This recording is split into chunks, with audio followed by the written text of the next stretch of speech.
I would like Barrister Rida to join me on stage so that we can present our Vision 2036.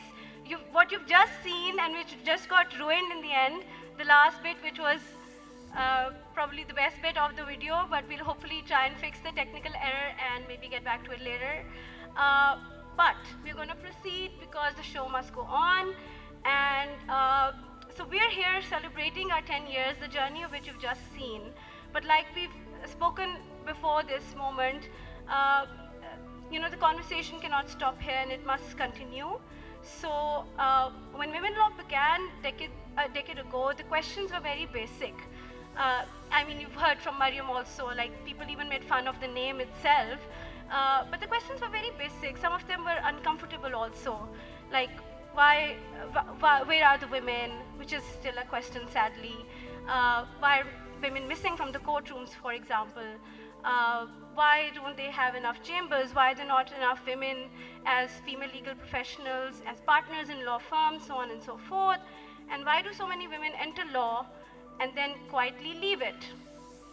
And why is nothing being done about it? I think that was more important, because we didn't want to question the women, but more the structures that were not enabling them to stay on. And despite progressives themselves take, and I personally will support and be part of as many of those as I can, because I think that it's so important to let them decide and take over the leadership. So I think the change of leadership, the change of hands and ideas must transfer to the next generation. On that note, I feel that academia and universities also need to step up, listen more to their students and provide opportunities, connect them and create and facilitate them, particularly for their global exposure and opportunities in regional and international competitions. And we'd like the curriculum and the programs to be more diverse and inclusive, for which we would like to sort of partner with them for trainings. And of course, safety and dignity at the educational institutions remains a serious concern that we would hope to engage with the universities and schools with on. And for this segment, the last stakeholder that I'm supposed to address are the bar councils themselves. As you've seen from my paper, we feel that bar can definitely play a much more positive role when they facilitate those that they regulate. And right now, we feel that there's a lot more control as opposed to facilitation.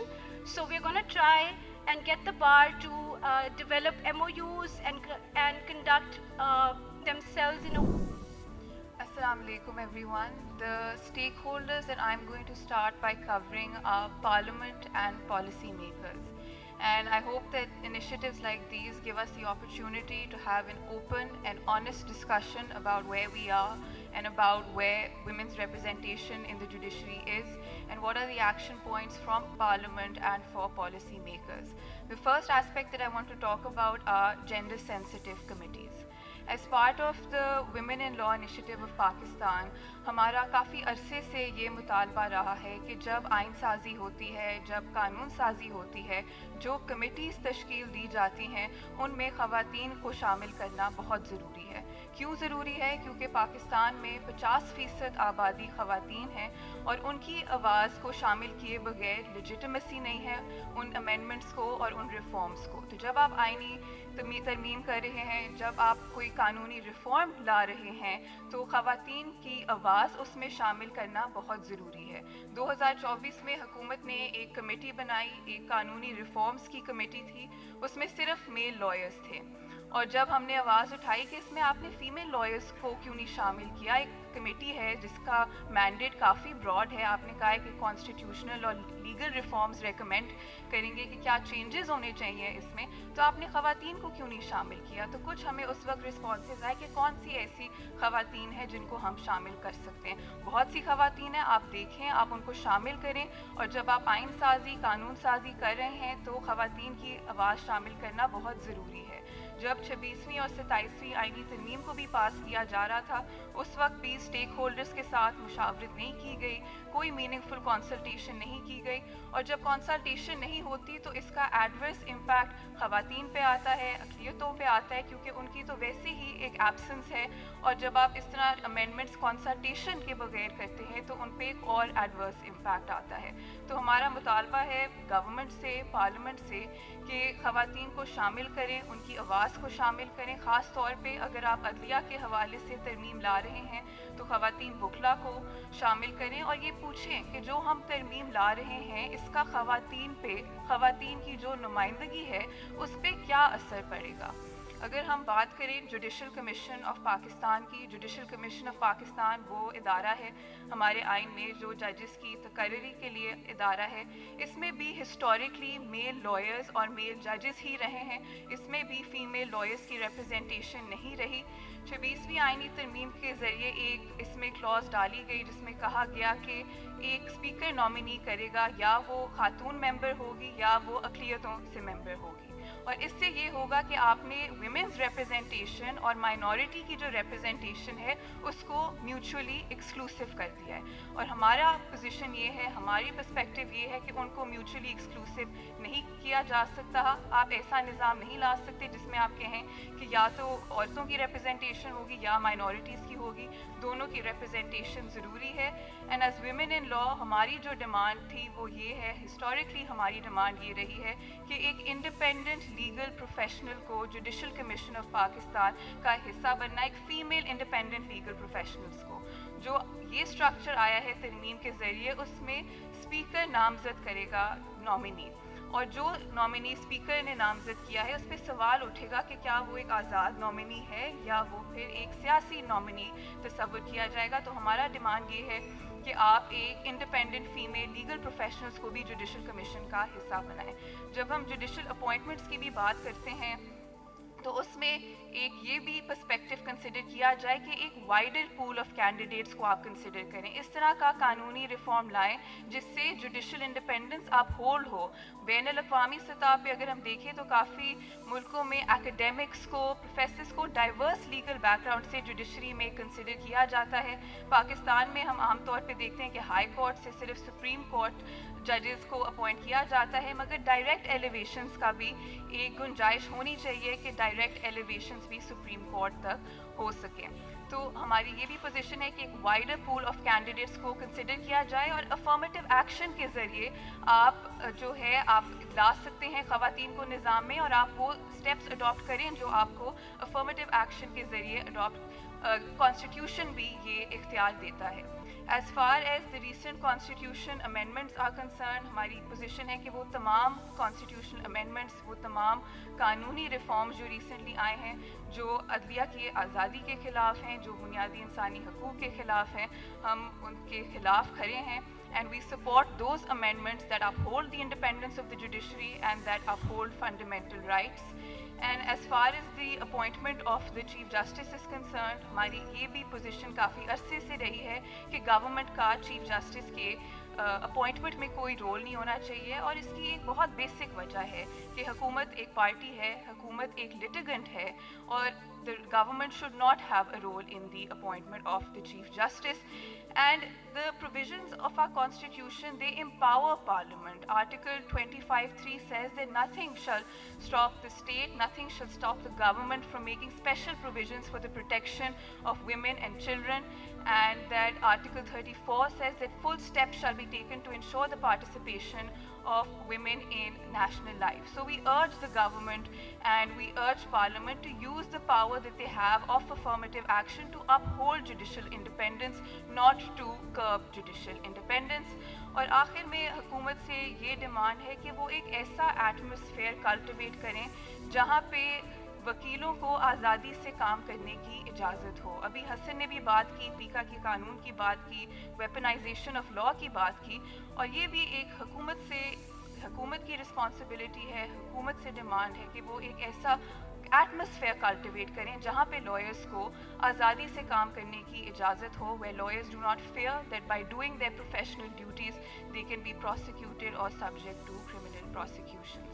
As far as the judiciary is concerned, women in law کی position ہے that there should be greater reforms, and we will also work towards this, towards gender sensitive language and gender sensitive judgments. Justice Ayesha Malik کی recent judgment ہے ایک dissolution of Muslim marriage act کے case میں، جہاں پہ انہوں نے کہا کہ جو لوور کورٹس تھے انہوں نے خاتون کو بولا کہ وہ ایک ڈس اوبیڈینٹ وائف ہے. اور ہم بعض اوقات ججمنٹس میں اس طرح کی لینگویج دیکھتے ہیں کہ وہ عورت جو تھی وہ ایک نافرمان بیوی تھی اور اس نے ایسے حالات پیدا کیے جس نے شوہر کو مجبور کیا کہ وہ اس کے ساتھ بدسلوکی کرے. اور اس طرح کی ججمنٹس میں ہمیں لینگویج نظر آتی ہے، مگر اب ہمارے عدالت عظمیٰ کے بھی فیصلے ہیں جس میں کہا گیا ہے کہ اس طرح کی لینگویج ایکسیپٹیبل نہیں ہے.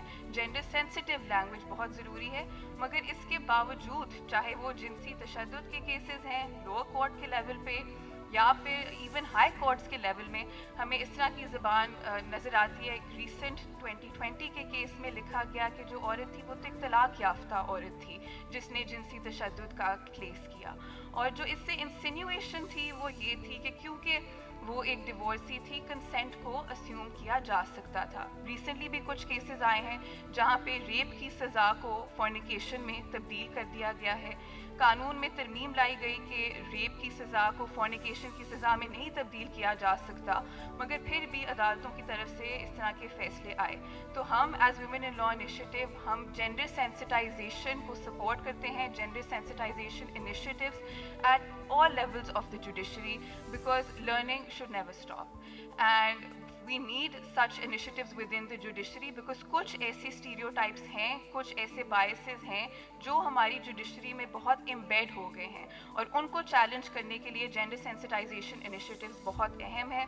اور جو جوڈیشل کمیشن آف پاکستان کے رولز ہیں ان کے تحت اب ایک اور اسٹرکچرل بیریئر خواتین کے لیے پیدا کر دیا ہے، کیونکہ یہ کہا ہے ان میں کہ جو اپوائنٹمنٹس ہیں سپریم کورٹ میں وہ صرف 5 سینئر موسٹ ہائی کورٹ ججز سے کی جائیں گی. اور ویمن ان لا نے ہی ایک اسٹڈی کی 2025 کی جو ان کی ریپرزنٹیشن رپورٹ ہے کہ اس وقت تمام صوبوں میں پنجاب، بلوچستان، خیبر پختونخوا، سندھ صرف 6 ہائی کورٹ فیمیل ججز ہیں.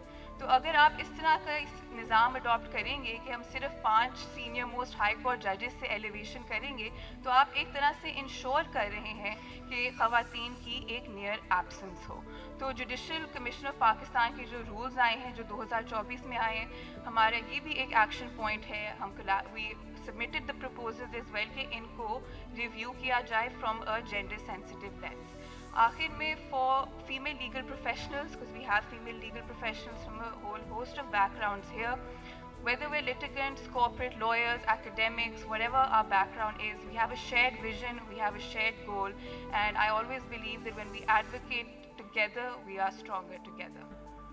It's always a pleasure for me to stand before so many women, making their space, making their presence felt, women who are working hard, and more importantly, women who are giving their voice to so many other women. This is very, very important. I want to start by congratulating women in law on completing their 10 years of right-based, patient, courageous movement building. Over 10 years, women in law have built a meaningful and effective platform along with a body of work which has given visibility to women, their challenges, and especially to those women whose labor and leadership is invisible and not acknowledged. And this goes especially for those women who come from far-flung areas and who have now become a part of this chapter, who have become a part of this movement. And you can see how far out these women are, but they're not seen, they're not visible, they're not acknowledged for all the work that they're doing. So thank you, women in law, for doing that. Women in law have taken many, many initiatives. All of them have been very good. But there's some that I have really found relatable and that have really touched me personally.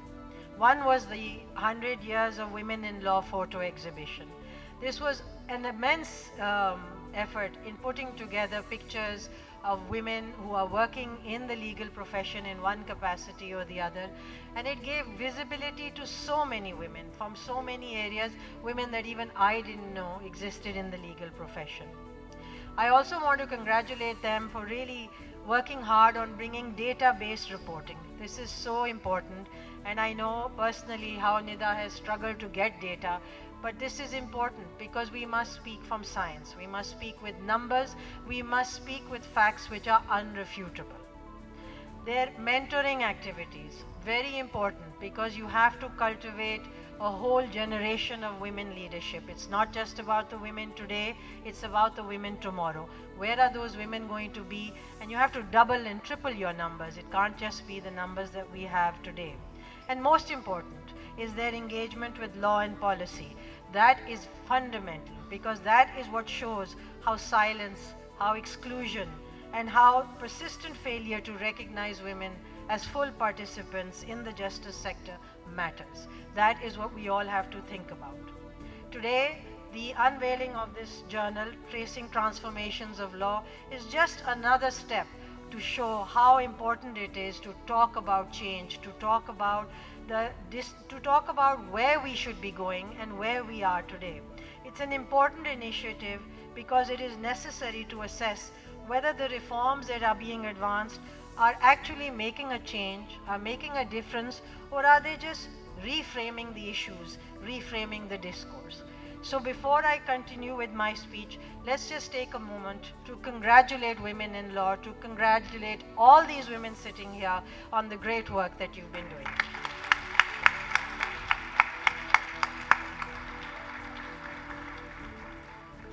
I think it's important for us to sort of recapture what's been happening and remember where we were and where we are today. There has been progress over 10 years. There's been some progress, and that progress is visible to us in education, in the increased presence of women within the professional spaces, in the formal legal recognition of women's rights. You see more women being talked about, you see more women being projected, you see women talking about the issues that are concerning women. This conversation, which was once marginalized, which was not really heard in mainstream areas, is now being discussed regularly. It's being talked about, written about, and there is a lot of discourse, as you just heard from these two young women talk about the vision. Gender sensitive judgments also exist. The concept of gender sensitivity in the justice sector is also talked about. And you see more and more women are visible. Their voices, which were sidelined at one time, are more audible today. But this is not something that we should all be celebrating. This is not real-time progress as far as I'm concerned. This has not really translated into an effective system change. And that's what I stand for, a system change. We need to see major changes in the way we think, in the way we work, and most importantly, in the way we treat our women. Across key areas that determine women's lived equality, economic participation, access to justice, institutional accountability, and decision-making, formal equality, what is substantive equality, has really not brought about any form of structural change. Women in professional spaces still require visibility, still need acknowledgement and respect, participation. Women still ask for inclusion. And the voices of women, the so many voices that we are now hearing, they are still trampled by tradition, by custom, by mindset. This disconnect is reflected in global indicators. A decade ago, Pakistan ranked near bottom in the Global Gender Gap Index. Today, where are we? We're not very far from the bottom. We have not progressed that much that we can say we're ready to celebrate. 10 years have gone by and Pakistan continues to rank at the bottom, particularly because women remain excluded from economic opportunity, from income, from leadership, from inclusivity. It's as simple as that. Women lack inclusivity, they lack visibility, and most important, their participation is often marginalized. The same picture emerges when we look at how the law operates in practice. So while we know that there's a lot of good law out there, what's the impact of that law? How has that law touched the lives of the people it seeks to touch? The World Justice Project Rule of Law Index does not measure what the law says on paper, but it measures whether people can actually rely on the law. It measures whether the law actually brings about the change it promises to do so. Again, Pakistan has remained in the lower tier of this index for years, especially in areas that matter to women. Whether basic rights are being protected, whether it is to enforce the law, or whether it is simply the access to justice, where women seek justice, the simple answer to this question is that the index shows that we have not made a lot of progress. Now, I don't want to say that work is not being done. A lot of work is being done, and a lot of the women sitting here are part of that work that is being done. But we really need to look at why this problem continues to persist, and why there's not been substantive change. The absence of a systematic change in Pakistan's engagements in the work that we do, we see even in CEDAW. So CEDAW's recent reportings, if you look at them, they will tell you that the law is good on paper, but enforcement is a serious issue. They will tell you that while gender-based violence laws have improved over the years, gender-based violence and the way it's being treated in the court system is not what the law says that it should be doing.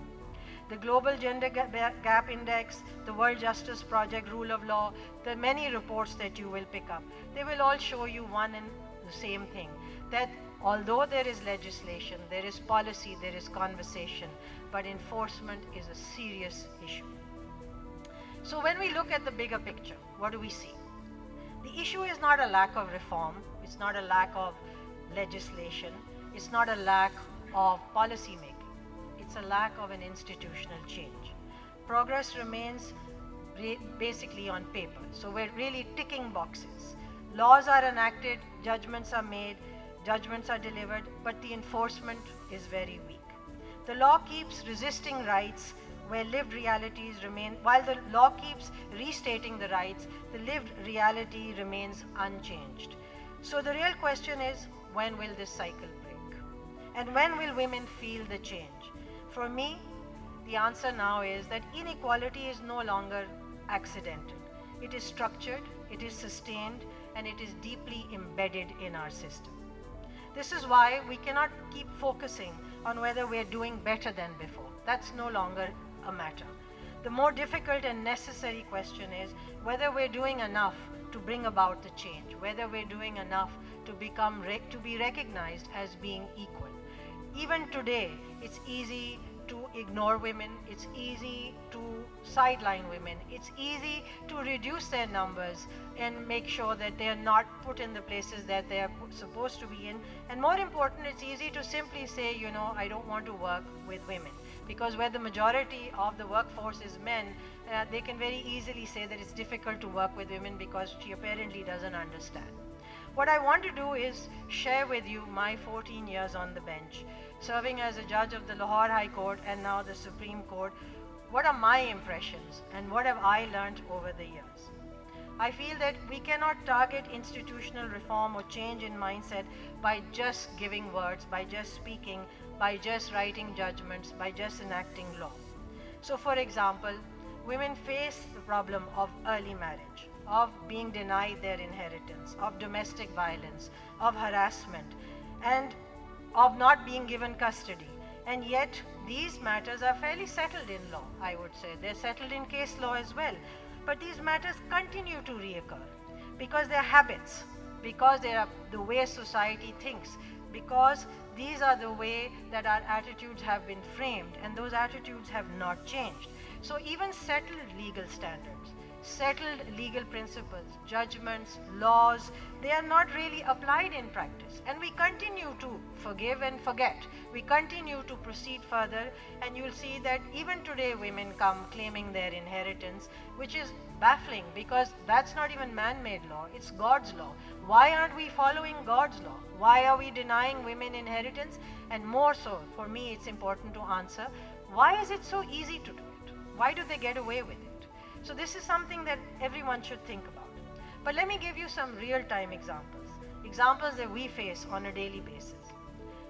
I think the first and most important area is gender-based violence. In rape cases, the law is very settled. A woman's testimony is the single best evidence in a case of rape, because the statement of an injured witness, we generally say in criminal law, is good evidence, because that person has been injured and they can give you a first account of what has happened.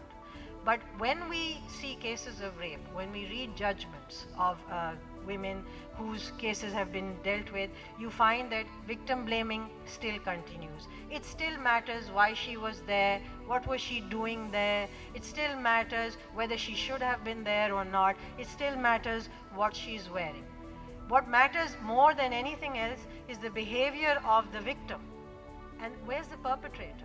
What's happened to the perpetrator? Nobody wants to look at the perpetrator. Why did he do what he had done? And I think this is an important question, which I would want to ask some of my male colleagues. I see one sitting right at the back. That why is it that we assume that this is so natural for men to want to attack women or to be sort of easily taken in by women? I know you don't, Ahmed. I'm just saying it's just a question that I think men should be answering now. That why is that burden on the women to explain, why it was easy for anyone to rape her, to harass her, to in any way assault her? Why is it that easy? So I think let's shift the burden.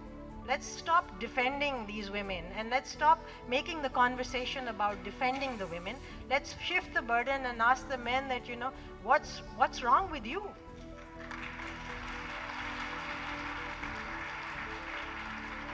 When we talk about workplace harassment, again, it's a difficult area.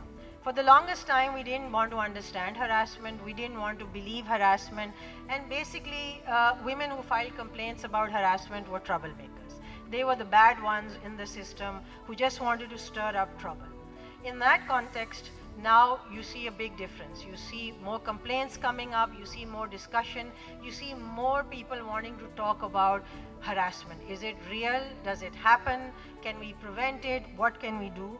And on that, I want to applaud Fawzia for all the initiative and the hard work that she has done, which has really made workplace harassment a front and center discussion today, where people can actually talk about the fact that there is such a thing as workplace harassment.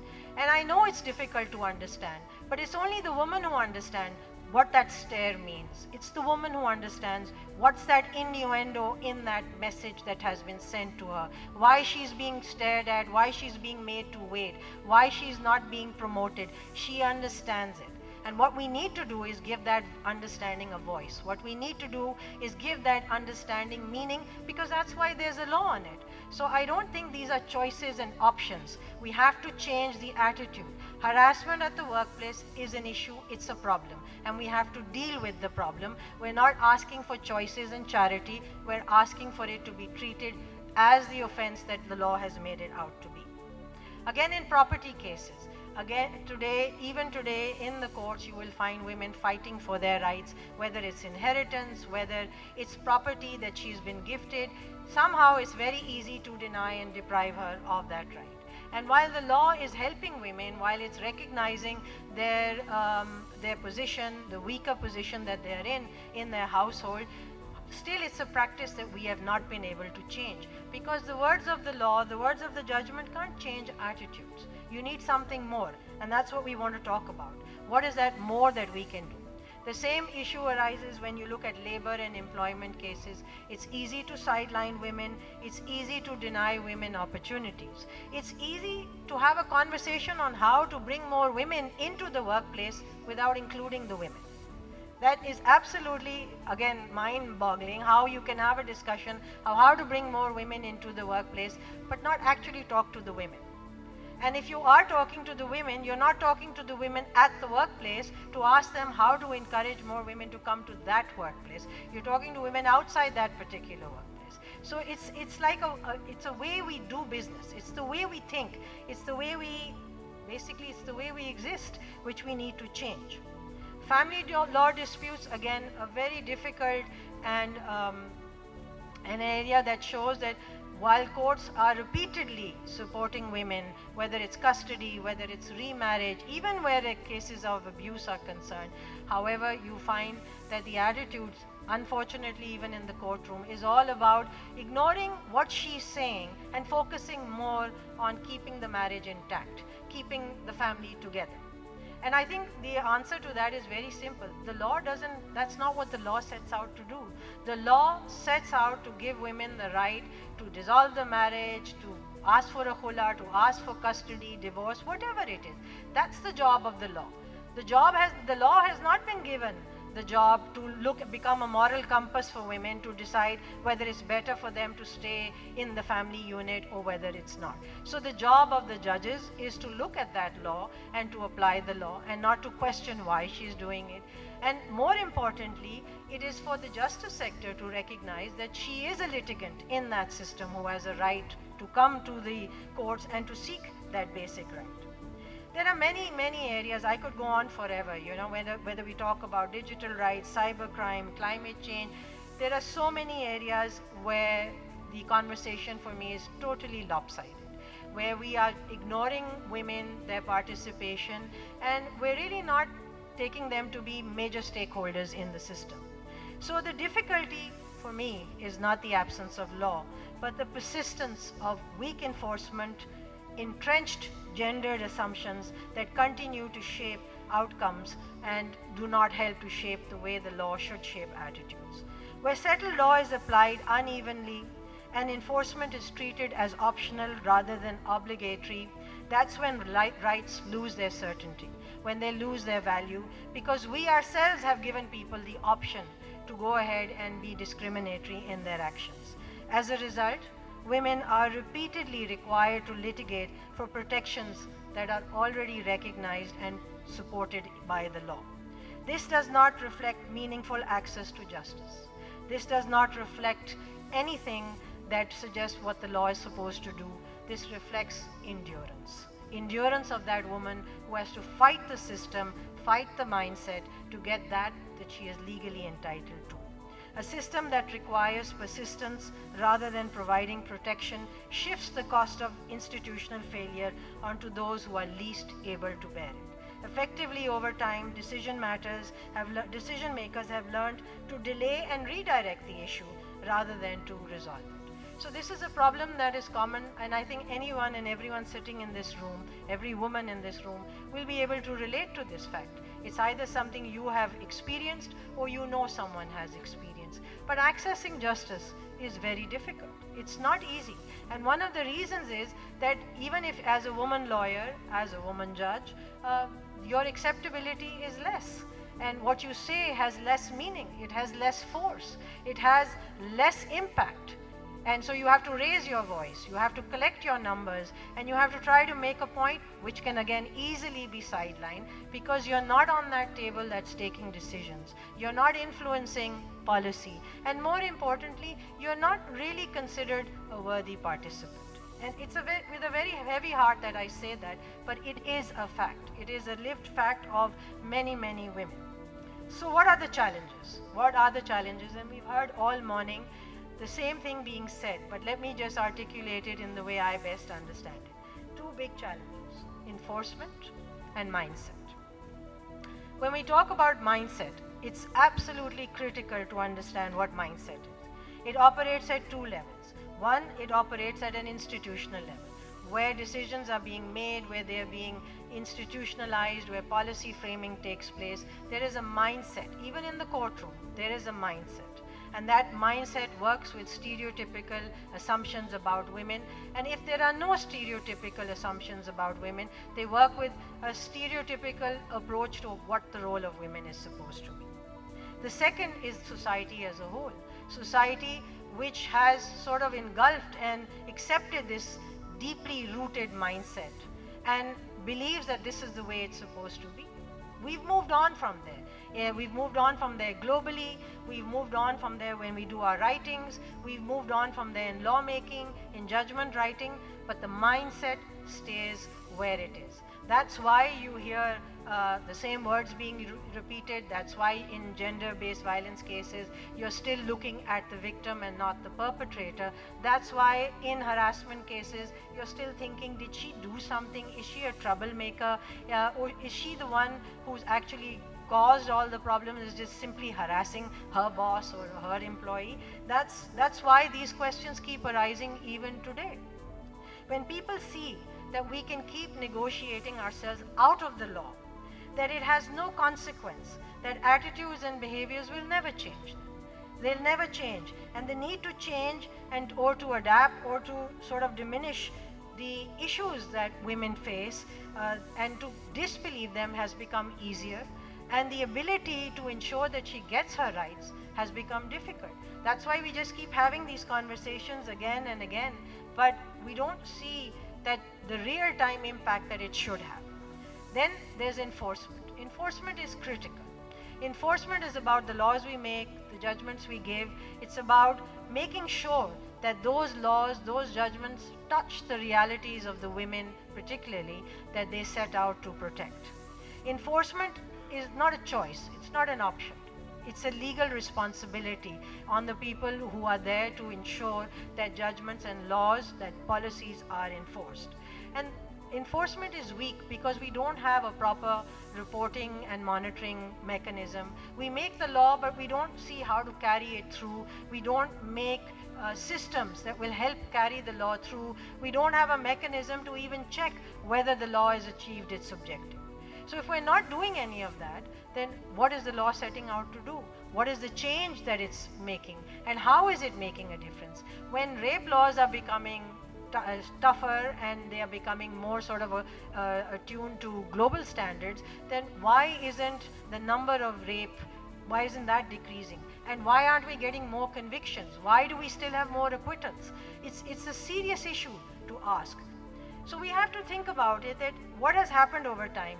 What has happened is that even the women have learned to adapt. And I saw that in the two-finger test judgment. I saw that in the harassment judgment, where the answers from the women are also according to the narrative that exists. So you see that rape and GBV cases are approached with the same underlying stereotypical things about the victim's conduct, her clothes, her personal life, whether she was married, whether she is a divorcee. And the evidence itself and the basic principles set out are being ignored. We look at it in custody cases, when issues drift away from the best interest of the child towards assumptions of remarriage, towards employment, to whether she's fit to be a good mother or not. When violence within marriage is treated as a private dispute, despite the fact that there are laws on it, you don't get any reporting. There are very few cases. When the burden explicitly or implicitly shifts onto the victim, rather than focusing on the perpetrator and why he did what he did because that's wrong, we focus on the victim. When complaints of harassment are trivialized and women are treated as troublemakers. When women's participation is undervalued or the system fails to see her or hear her. And where the system overall lacks a sensitivity towards women and their needs ignored. And anyone and everyone who knows me here knows that my saga for getting bathrooms for women continues even today in this century. Bathrooms for women in public spaces, in courtrooms, in court spaces, where we still don't have bathrooms for women. Even in the big cities, madams, from Balochistan, even in the big cities, we don't have it. So what should we do? What is the way forward? And what is it that we can all be doing at a bigger level and at our own level to change things? The first important thing to remember is we have to change the narrative. The narrative that has been given to us is the narrative made by men, because they're the lawmakers, they're the policy makers. They've built a narrative. We have to change this narrative. This narrative now needs a gender perspective. A gender perspective which is not rewriting rights and laws. A gender perspective is changing the narrative. It means understanding how laws, how decisions, how institutional practices affect women. And then building that into the narrative to understand how to bring about change. The perspective is important. Law is often applied as if everyone stands in the same position. In practice, women don't stand in the same position. They experience the system, justice, and the impact of the justice system different. They face different risks. Their experiences as in their environments are different, and it's important to understand what her conditions are and from where she's coming, what is she doing, why that voice is so feeble if it's a feeble voice, or why it's so loud if it's a loud voice. For women, the significance of a gender perspective lies in the ability to translate formal equality into real protection. It basically means that institutions have to see why delay, why disbelief, why discriminatory treatment affects women disproportionately. It shifts the focus from the women and from what they are doing onto the real issues. In doing so, we will be looking at law and the impact of that law through the gender perspective. So what should we all do? Well, we all have to work towards changing the mindset. We have to reboot the system with the gender perspective.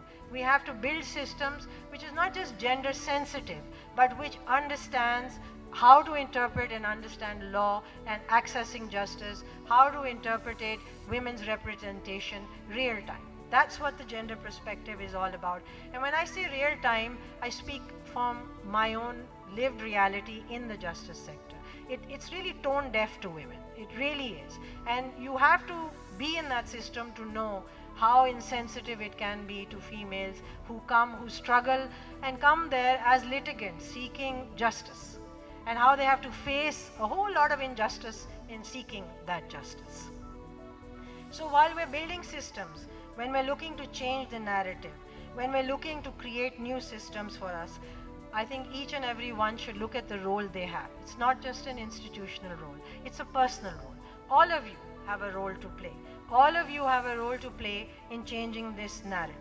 And it depends where you work, it depends who you're with. But what I would endeavor and what I would urge each and every one of you is to set yourself a goal. How many women's lives can you touch? How many women's lives can you personally, at a personal level, help to change? How many women can you make aware of their rights, of what they can do? How many perspectives can you change? How many men can you help to understand what the gender perspective is? How can you help them to understand what gender justice is all about? So what can you do? This is a burden that now is placed on each and every one of you. Be it a man, be it a woman, you are responsible to help change the narrative, change the stereotypical thinking, change those myths about women and what they should be doing, become that voice for those who don't have a voice. What should you be doing? Engage with stereotypical thinking, dismantle them rather than allowing them to quietly shape decisions and outcomes. And this can be happening in your home, it can be happening in your friend circle, it can be happening right in front of you, wherever you're working, where you're studying. Just make a difference. Make your voice be heard. You may not be able to change anything then and there, but your voice should be heard. Question silence, question inaction, especially where there are laws that are not applied, that are not enforced. Question it. Do it through discourse, do it through writings, do it while you speak. Engage with the issue. Use your knowledge, use your position, use your voice to reach and touch women around you. I cannot tell you how important that is. There are so many women who do not have the benefit of this conference today, who do not have the benefit of your input. Look for those women and touch those women. And after maybe 5 years or 10 years, let's hear those stories of how over 10 years, each and every one of you have impacted and changed the lives of so many women. It's also important to broaden the responsibility of gender justice. It's not just a woman's issue. It's a society issue. It's our issue. It's a Pakistan issue. Let's make it about a Pakistan issue. Let's not just make it a fight that women do, that women in law will do for the women. It's a fight that all of us have to engage with. And you don't have to necessarily think that, now I'm on this path and I'm going to wage war against everything. No, use your knowledge, use your pen, use your ability to think, use your ability to carve out reliefs and to think about how to bring about change, because you have the privilege of being educated. You have the privilege of sitting here, and in many such occasions, you have the privilege of engaging with such people. So make a difference by engaging and changing and broadening the responsibility. Help change the narrative. Help change the narrative with science, with data, with facts, with irrefutable data and facts, which is difficult for anyone to shake off. Instill a gender-responsive legal mindset in the next generation. Engage with the next generation. It's vital, and I think it's critical that the bars also play a role in this. Engage with the next generation, let them understand what the gender perspective is all about. I think it's also important to help translate law and policy into practice so that rights are not easily confined to just judgments, reports, and conference rooms. And that translation means take it out to your local community, take it out in your local language, in your local area, so that women everywhere start understanding. Not just women who speak English or speak Urdu, but women everywhere in Pakistan. So see at your community level, how can you translate what you know, what's out there, how can you translate that? And there's so much material over there at the back, there's so much information. Just use that, translate that, make it accessible for all these women, those 50% women who don't have access to any of this. So we are looking for sustained engagement. And beyond sustained engagement means working beyond just creating awareness. We're looking to bring about change. We're looking to bring about more academic work. We're looking to bring about serious discussion on serious platforms. But I think academic work, research, data is fundamental. And that should then be translated so that the ideas are accessible everywhere. Equality should no longer remain confined to courtrooms, conferences, or English texts. It should touch everybody, everybody's lives for whom that equality is there. If beliefs about control, honor, and women's roles remain unchallenged, systems will continue to reproduce the same outcomes. Substantive equality will not be able to change the lives of women because those women will not be heard. And if 10 years later we're still going to stand here and be saying the same things, then we would all have failed. We would all have failed that 50% population that's out there looking for us to help make a difference in their lives. So let's look for change. Let's demand change. Let's make change. Let's work together. Let's build communities that will help make this change.